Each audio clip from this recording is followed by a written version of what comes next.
네, 오늘의 말씀은 요한복음 14장 27절 말씀입니다. 요한복음 14장 27절입니다.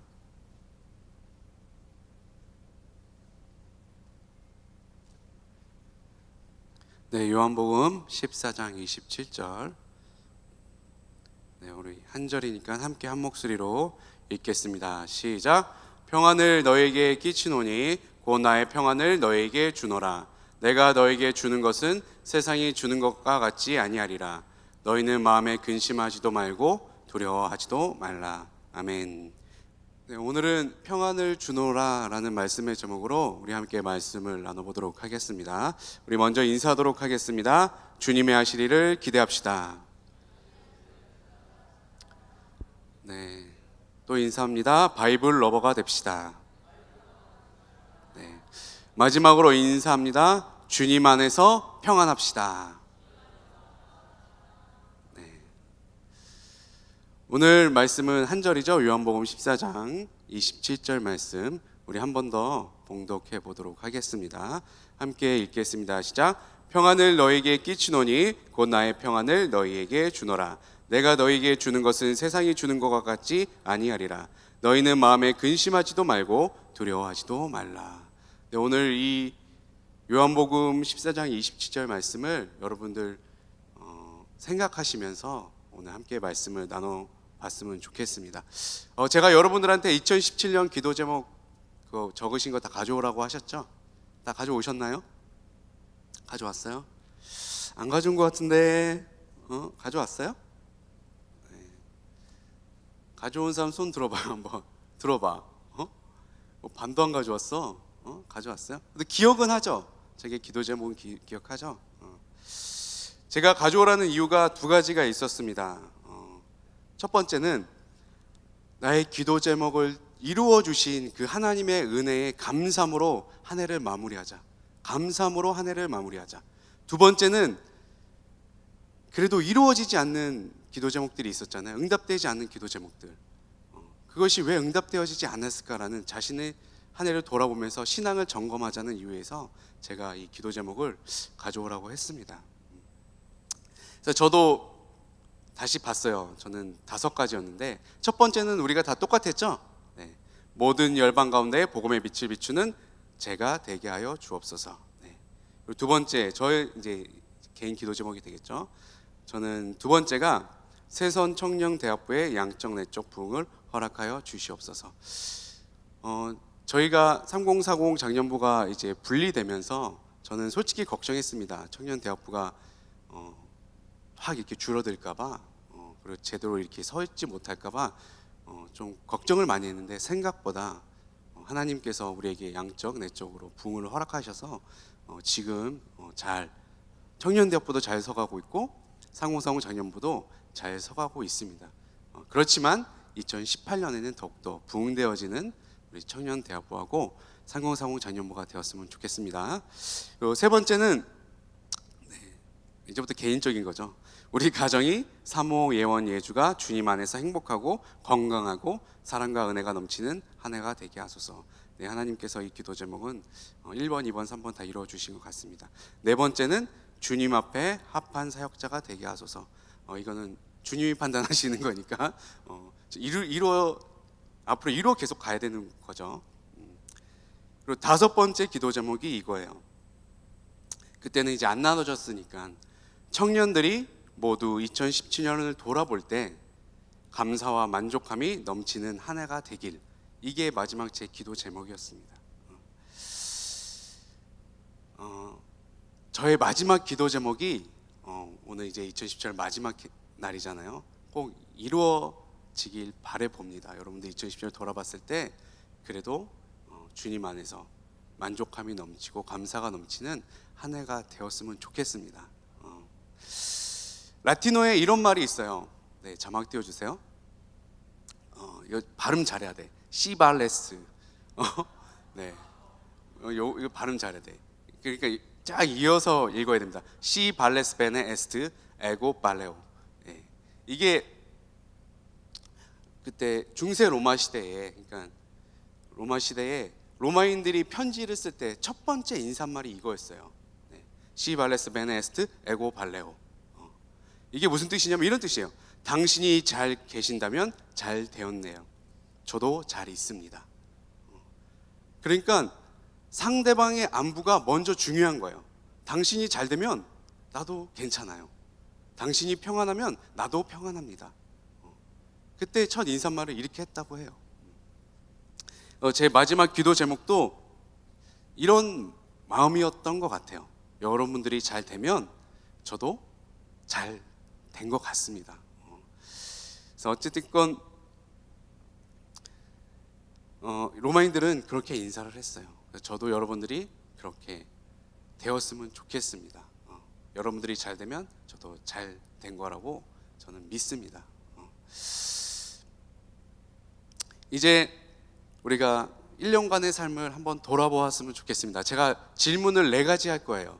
이 4가지를 질문을 할 때 여러분들이 한번 곰곰이 생각해 보시기 바랍니다. 네, 첫 번째 질문입니다. 기대한 만큼 소망한 만큼 한 해를 보내셨나요? 한번 돌이켜 보세요. 여러분들이 기대한 만큼 2020년 첫 해가 시작됐을 때 여러 가지 목표를 세우고 여러 가지 기도 제목을 적었었는데 기대한 만큼 소망한 만큼 한 해를 보냈는지 한번 생각해 보세요. 이제 두 번째 질문입니다. 여러분이 1년의 시간을 돌아보았을 때 충분히 만족하고 스스로 납득할 수 있는 한 해를 보내셨나요? 거의 앞에와 첫 번째 질문과 거의 동일하죠? 자, 한번 생각해 보세요. 그리고 세 번째 질문입니다. 그리고 여기서 몇 분이나 1년간의 삶을 돌아보았을 때 만족하셨나요? 여러분의 1년간 돌아봤을 때 만족함을 느낀 사람이 있나요? 충분히 스스로를 돌아봤을 때 납득이 가는 한 해를 보내셨나요? 네, 재환 형제 1명밖에 없나요? 어때요? 네. 만약에 재환 형제처럼 만족함을 느꼈다면 그 만족함을 느낄 수 있었던 기준이 어디에 있었나요? 그 기준이 어디에 있었을까? 사람은 살아갈 때 기준과 잣대가 매우 중요합니다. 자신이 스스로를 돌아봤을 때 어떤 기준과 잣대를 대고 자신을 잴 때 평가가 완전히 달라지기 때문이에요. 그렇잖아요? 제가 여러분들에게 바라기는 세상의 잣대에 여러분들을 재지 않았으면 좋겠어요. 그거만큼 어리석은 게 없습니다. 그만큼 바보 같은 게 없어요. 왜냐하면 세상의 기준을 따라 평가한다면, 그리고 평가되어졌다 하더라도 반드시 행복하거나 만족감을 느낄 수 있는 건 아니에요. 세상이 다 잘했다 해도 내가 스스로 만족하지 못하면 만족감이 안 느껴지는 거예요. 그렇기 때문에 세상의 기준을 두지 않았으면 좋겠습니다. 그리고 남보다 잘하는 나를 보면서 또 만족하지 않았으면 좋겠어요. 그리고 전보다 나은 나를 보면서도 만족하지 않았으면 좋겠습니다. 만약에 남보다 못할 때, 아니면 발전하지 않는 나의, 전보다 못한 나의 모습을 바라볼 때 얼마나 더 실망스럽고 괴롭겠어요. 그죠? 그렇기 때문에 세상의 기준에, 남과의 비교 속에, 그리고 자기 스스로도 잣대를 대지 마세요. 기준을 삼지 마시기 바랍니다. 그러면 절대 여러분들은 평안함을 누릴 수가 없습니다. 인간은 어떻게 구성되어져 있었다고 했죠? 네?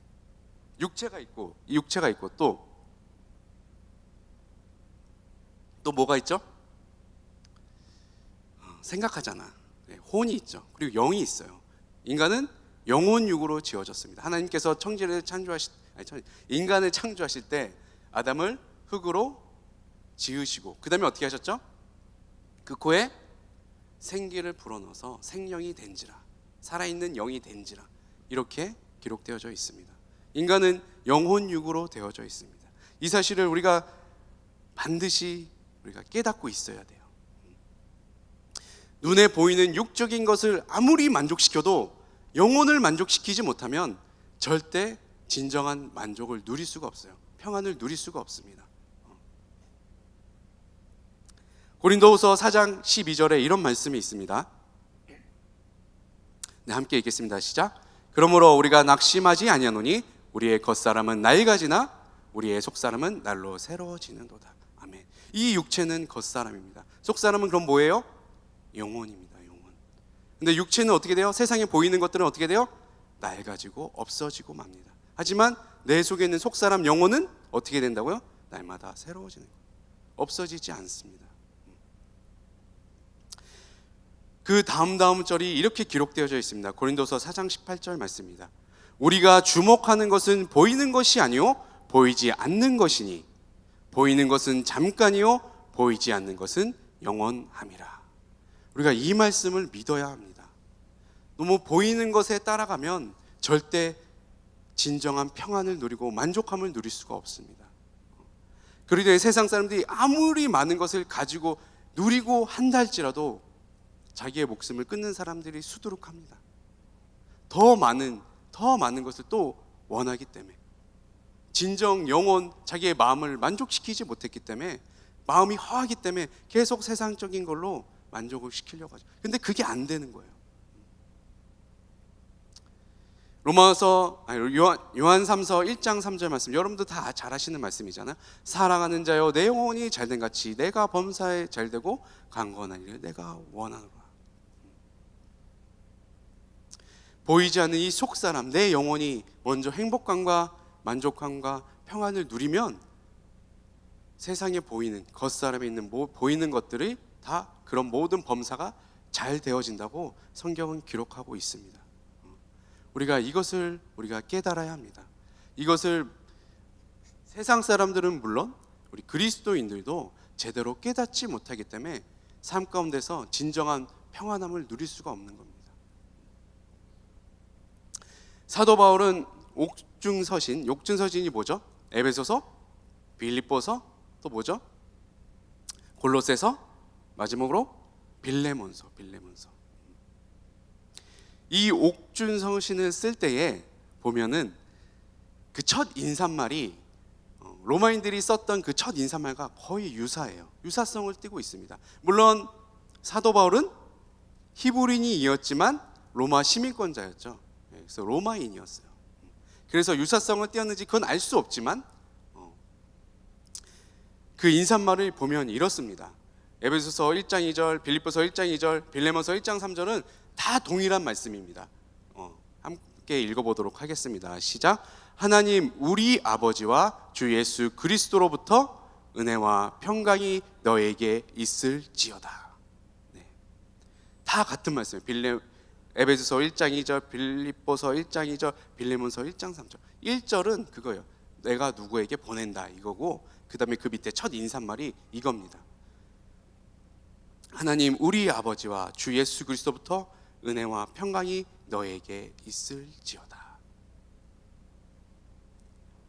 근데 사도 바울은 지금 딴 사람의 평안을 빌어줄 지금 상황이 아니잖아요.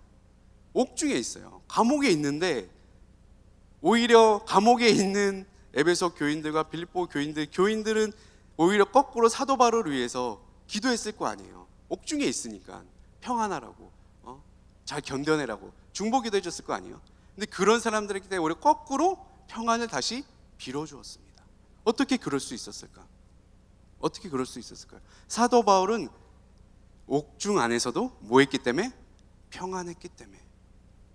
자신이 평안하니 남도 보이는 거죠. 자신이 평안하지 않으면 남이 절대 보이지 않습니다. 자신이 평안한 거예요. 옥중에 있음에도 불구하고. 그렇기 때문에 오히려 거꾸로 자신을 위해서 중보기도 해주는 그 교인들과 성도들에게 평안을 빌어주는 거예요. 그러면 사도 바울이 평안을 얻을 수 있었던 비결은 뭐였을까요? 뭐였죠? 우리가 읽었잖아요. 자기의 비결을 똑같이 그 성도들에게 똑같은 방법으로 평안을 빌어주었습니다. 뭐죠? 하나님 우리 아버지와 주 예수 그리스도로부터, 거기서부터 은혜와 평강이 임한다는 거예요. 그렇기 때문에 너희들도 동일하게 하나님 아버지와 주 예수 그리스도로부터 평안함을 입어라, 이렇게 인사를 한 것입니다. 이 평안이란 단어는 헬라어로 이렇게 돼요. 에이레네. 평안, 평강, 평화, 화평 다 같은 의미예요. 근데 에이로라는 단어에서 파생되어졌습니다. 이 에이로의 뜻은 결합하다라는 뜻이에요. 결합하다. 또 어떤 뜻이 있냐면 하나가 되다, 이런 뜻이 있어요. 거기서 파생되었습니다. 그래서 이것을 함께 생각을 하면 이런 뜻이에요. 결합되어 하나가 될 때 평안이 온다. 그게 평안이라는 원래 원어의 뜻이에요. 의미입니다. 결합되어 하나가 될 때 평안이 온다. 그러면 무엇과 결합하여 하나가 될 때 진정한 평안이 올까요? 우리는 무엇과 결합하여 하나가 될 때 우리에게 진정한 평안이 올까요? 무엇과 결합될 때 하나가 될 때 우리 안에 평안이 올까요? 뭘까요? 방금 사도 바울이 가르쳐 줬잖아요. 사도 바울이 가르쳐 줬잖아요. 누구요? 하나님 아버지와 또 주 예수 그리스도로부터 우리가 결합되어 하나가 될 때 진정한 평안이 우리의 삶 가운데 이루어지는 것입니다. 그게 평안이란 단어의 진정한 의미예요. 우리가 그 평안이란 단어의 의미처럼 우리가 살아갔으면 좋겠습니다. 그래서 우리의 삶 가운데 진정한 평안이 넘치게 되었으면 좋겠습니다. 헬라어로는 에이레네라고 했고요. 또 히브리어로는 평안이 뭐죠? 여러분 그렇죠. 바로 나오네요. 샬롬. 샬롬의 뜻은 샤람이라는 데서 파생되어졌어요. 샤람은 어떤 뜻이냐면 완전하다라는 뜻이에요. 완전하다. 그래서 이 헬라어 의미하고 히브리어 의미하고 이 평안을 합치면 이렇게 되는 거예요. 우리가 하나님과 주 예수님과 결합하여 하나가 되면 완전한 평안이 우리에게 온다. 그게 진정한 샬롬의 의미입니다. 여러분들 삶 가운데 진정한 하나님의 샬롬이 임하여지기를 예수님의 이름으로 소원드립니다. 아멘. 이사야 9장 6절 우리 함께 읽어보도록 하겠습니다. 시작. 이는 한 아기가 우리에게 낳고 한 아들을 우리에게 주신 바 되었는데 그의 어깨는 정사를 메었고 그의 이름은 기묘자라 모사라 전능하신 하나님이라 영존하시는 아버지라 평강의 왕이라 할 것임이라. 아멘. 우리에게 완전한 평안을 주시는 분이 누구예요? 평강의 왕이신 예수 그리스도입니다. 그렇기 때문에 평강의 왕이신 예수님이 주시는 평안을 우리에게 주셨기 때문에 우리가 우리의 삶 가운데 진정한 평안을 누릴 수 있게 되는 것입니다. 다시 우리 오늘 말씀 한번 읽어보도록 하겠습니다. 요한복음 14장 27절입니다. 시작.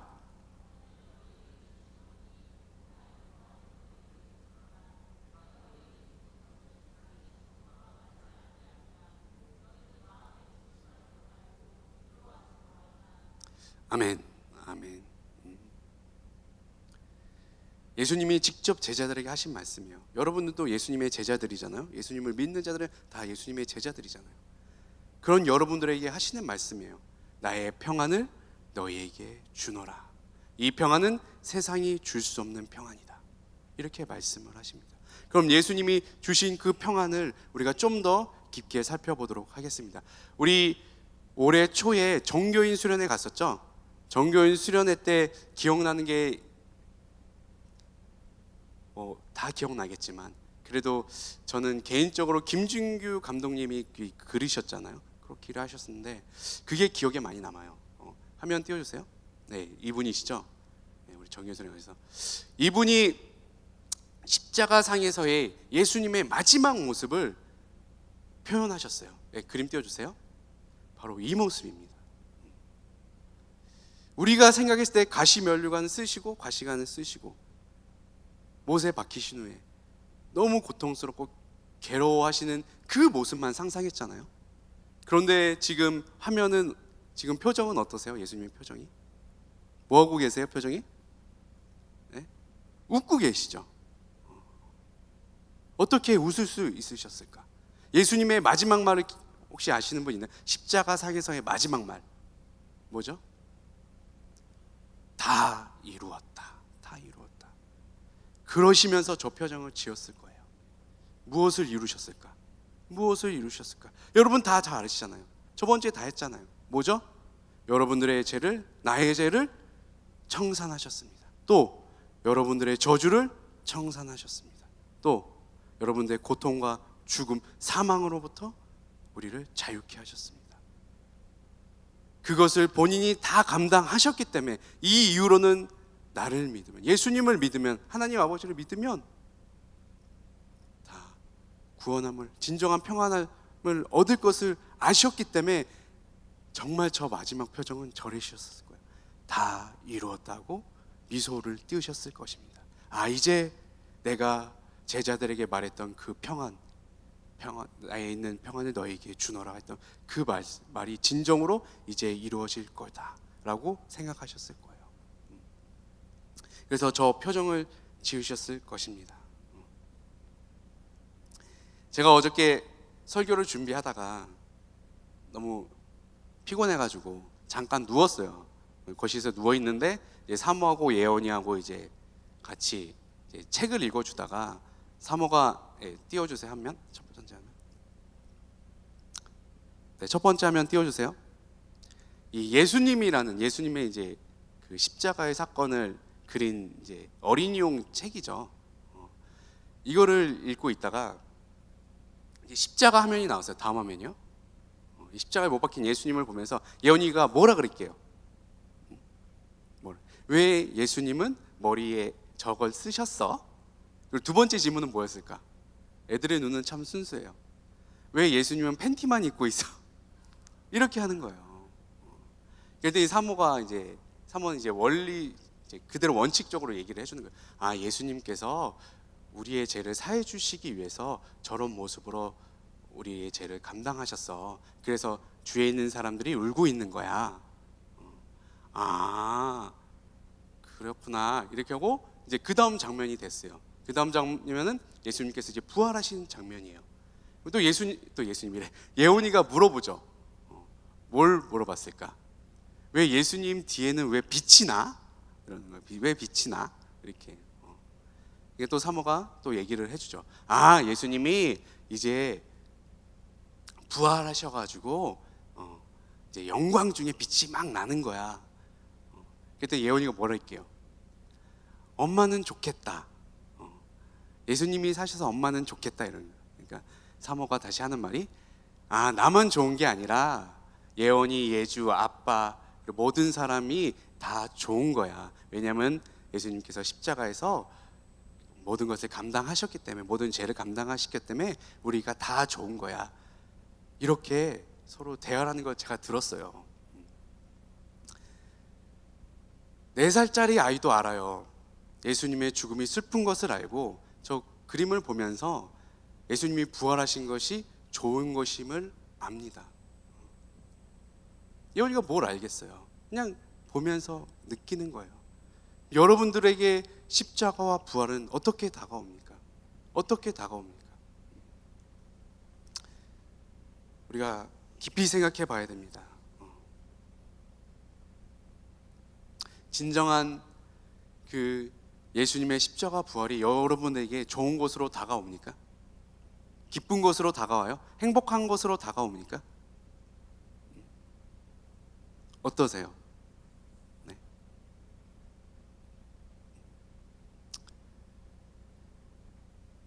예수님께서 저 십자가에서 우리의 죄와 저주와 사망과 고통과 죽음을 다 감당하셨습니다.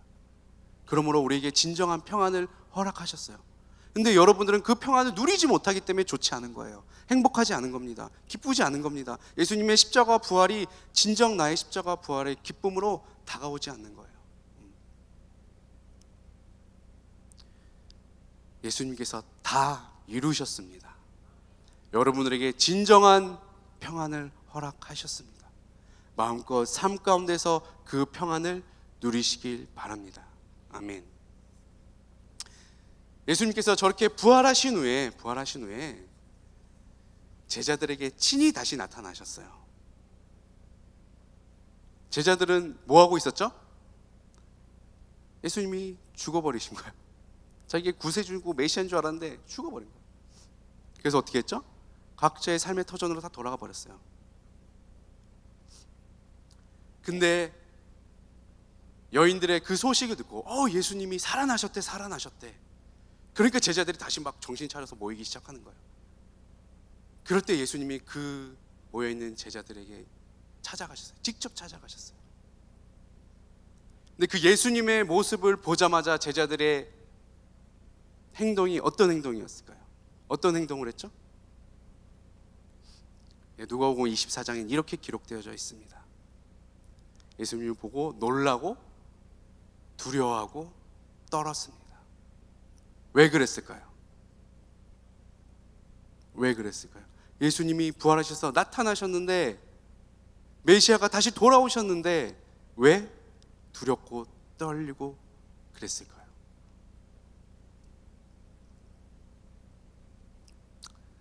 예수님의 부활을 처음부터 믿지 않았던 것이고, 그러니까 유령으로 봤던 거예요. 귀신으로 봤던 거예요. 그러니까 놀란 거예요. 두렵고 떨린 거예요. 그랬을 때 예수님의 말씀이 뭐였을까요? 너희에게 평강을 주노라. 너에게 평강이 있을지어다. 예수님이 부활하셔서 제자들에게 첫 번째로 하신 말씀이 바로 이 말씀입니다. 너에게 평강이 있을지어다. 동일하게 말씀하십니다. 예수님께서 여러분들에게 말씀하시는 거예요. 너에게 평강이 있을지어다. 너희들의 삶 가운데 두려워하지 말아라. 너희들의 환경 가운데 무서워하지 말아라. 내가 너에게 평강을 주오노라. 다시 한번 여쭤보겠습니다. 여러분들에게 예수님의 그 십자가와 부활, 그것이 기쁨과 행복함으로 받아들여집니까? 아니면 조금 전에 제자들처럼 두렵고 떨림으로 오십니까? 어떻게 다가오세요? 만약에 여러분들의 삶 가운데 예수님을 통해서 진정한 평안을 누리지 못하고 있다면 제자들과 같은 모습을 하고 있는 것입니다.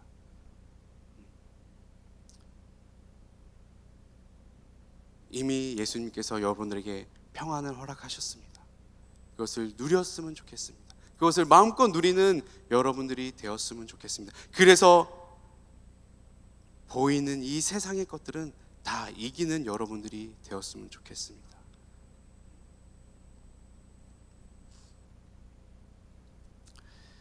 자, 그러면 예수님 안에서 은혜와 평강을 누리는 삶을 살기 위해서 구체적으로 우리의 삶 가운데 어떻게 해야 될까? 어떻게 해야 될까? 그 첫 번째는 이겁니다. 네, 띄워주세요. 함께 읽겠습니다. 시작. 성령이 우리 심령을 주장해야 합니다. 성령께서 우리의 심령을 먼저 주장해 주셔야 돼요. 예수님께서 부활하신 후에 제자들에게 평강이 있을지어다 말씀하신 후에 요한복음에서는 이렇게 기록되어져 있습니다. 숨을 내쉬며 이르시되 뭐죠? 성령을 받으라. 성령을 받으라. 평강이 있을지어다 라고 말씀하신 후에 숨을 내쉬며 하신 말씀이 뭐라고요? 성령을 받으라. 너희들이 진정한 평안과 평강을 삶 가운데서 누리기 위해서는 어떻게 된다고요? 성령을 받아라. 성령을 받아라. 그러면 그 거룩한 성령이 우리의 심령 가운데 오셔서 우리에게 심령 천국을 먼저 허락하실 것입니다. 거룩한 영이 오셔야 우리가 그 거룩한 나라, 저 천국이 우리 심령 가운데 임하여지는 것입니다. 우리에게 거룩함이 회복되어질 때에 진정한 행복감이 우리 안에서 샘솟는 거예요. 왜요? 왜 그럴까?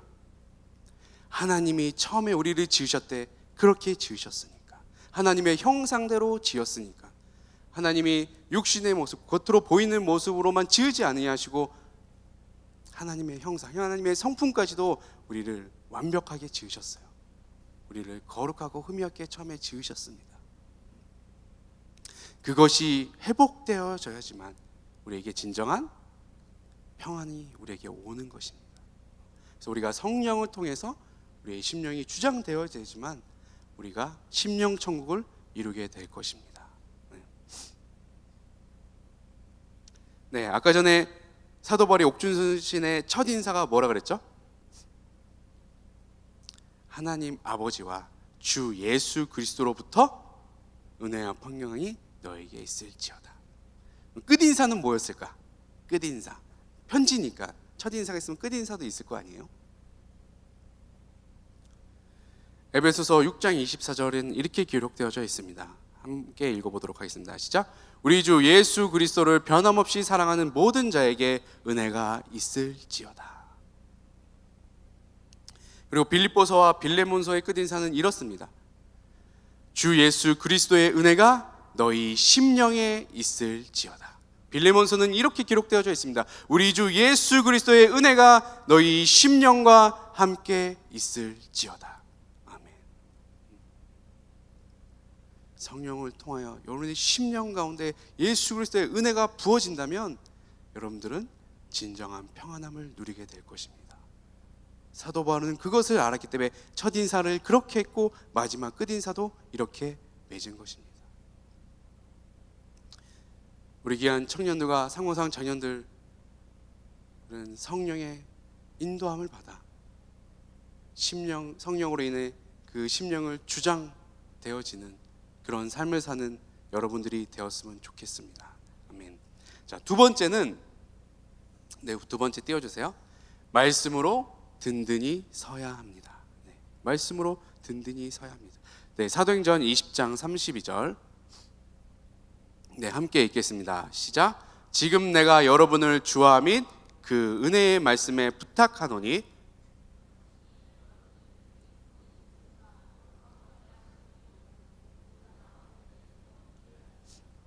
아멘.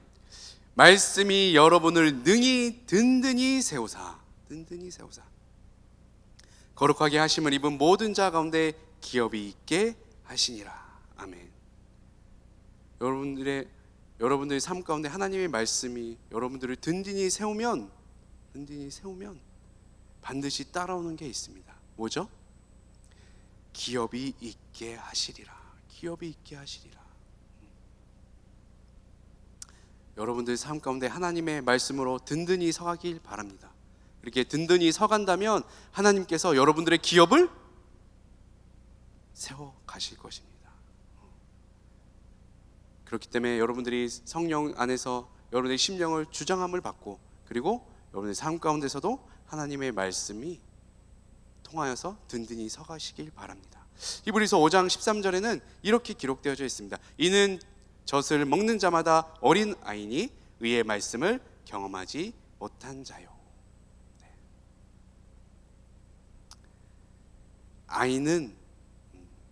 어린 아이는 단단한 음식을 먹지 못해요. 그렇기 때문에 젖밖에 먹을 수 없습니다. 근데 그것을 어떻게 표현했습니까? 하나님의 말씀을, 의의 말씀을 이루지 못하는 자라고 기록되어져 있습니다. 그러니까 우리가 어린아이 같은 신앙인 거예요. 만약에 나의 삶 가운데 하나님의 의의 말씀이 이루어지지 않고 있다면 우리는 아직 어린아이와 같은 신앙인입니다. 근데 발업기는 저는 여러분들이 장성한 자가 되었으면 좋겠습니다. 단단한 음식을 먹는 자들이 되었으면 좋겠어요. 여기서 단단한 음식을 먹는다는 것은 뭘까요? 하나님의 말씀이 여러분들의 삶을 이끌어가는 거예요. 여러분들 삶 가운데 하나님의 말씀이 이루어져 가는 것입니다. 그것이 하나님의 말씀이 여러분들의 삶을 든든히 세워져 가는 모습일 것입니다. 그래서 여러분들은 꼭 장성한 자의 신앙인이 되시길 예수님의 이름으로 축원드립니다. 아멘. 마지막 세 번째는 이겁니다. 우리 함께 읽어보도록 하겠습니다. 시작. 기도로 은혜를 풍성히 받아야 합니다. 시편 4편 1절엔 이렇게 기록되어져 있습니다. 내 의의 하나님이여 내가 부를 때에 응답하소서. 곤란 중에 나를 너그럽게 하셨사오니 내게 은혜를 베푸사 나의 기도를 들으소서. 우리는 항상 하나님께 우리의 삶 가운데 은혜를 풍성히 맺어달라고 우리가 기도를 해야 돼요. 그래야지만 하나님께서 그 기도를 들으시고 응답하여 주십니다. 시편 4편 3절에 이렇게 기록되어져 있습니다. 야훼께서 자기를 위하여 경건한 자를 택하신 줄 너희가 알지어다. 내가 그를 부를 때에 야훼께서 들으시리로다. 아멘. 우리가 우리의 삶 가운데 은혜를 베풀어 주시옵소서. 내가 이렇게 기도할 때 나의 이 기도를 응답하여 주시옵소서. 들어 주시옵소서. 근데 조건이 붙어요. 경건한 자에게 야훼께서 들으시로다. 경건. 그래서 경건한 자는 누굴까요? 우리가 아까 했죠. 하나님 말씀으로 든든히 서가는 자들이 경건한 자입니다. 성령의 인도함을 받는 자들이 그들이 경건한 자예요. 그들에게 허락하신다고 말씀하고 있습니다. 시편 4편 7절 8절에 이런 축복을 허락하여 주십니다. 우리 함께 읽어보도록 하겠습니다. 시작. 주께서 내 마음에 두신 기쁨은 그들의 곡식과 새 포도주가 풍성할 때마다 더하나이다.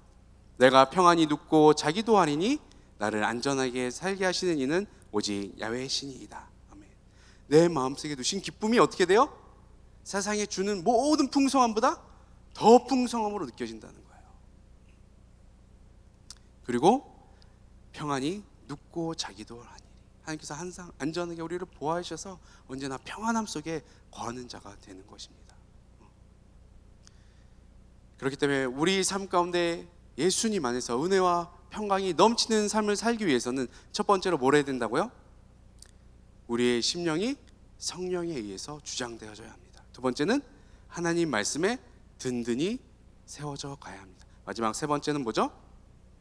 기도로 은혜를 풍성히 받아야 합니다. 그래야지만 우리의 삶 가운데에 진정한 예수 그리스도의 평안과 은혜가 풍성함으로 넘치게 될 것입니다. 2018년 이제 곧 있으면 다가오는데 2018년 한 해에는 꼭 여러분들이 예수님의 그 진정한 평안과 풍성함과 그 은혜를 누리시는 2018년이 되시길 예수님의 이름으로 축원드립니다. 아멘. 우리 마지막으로 다시 요한복음 14장 27절을 함께 읽고 말씀을 마치도록 하겠습니다. 지금 예수님께서 여러분께 말씀하시는 겁니다. 함께 읽겠습니다. 시작.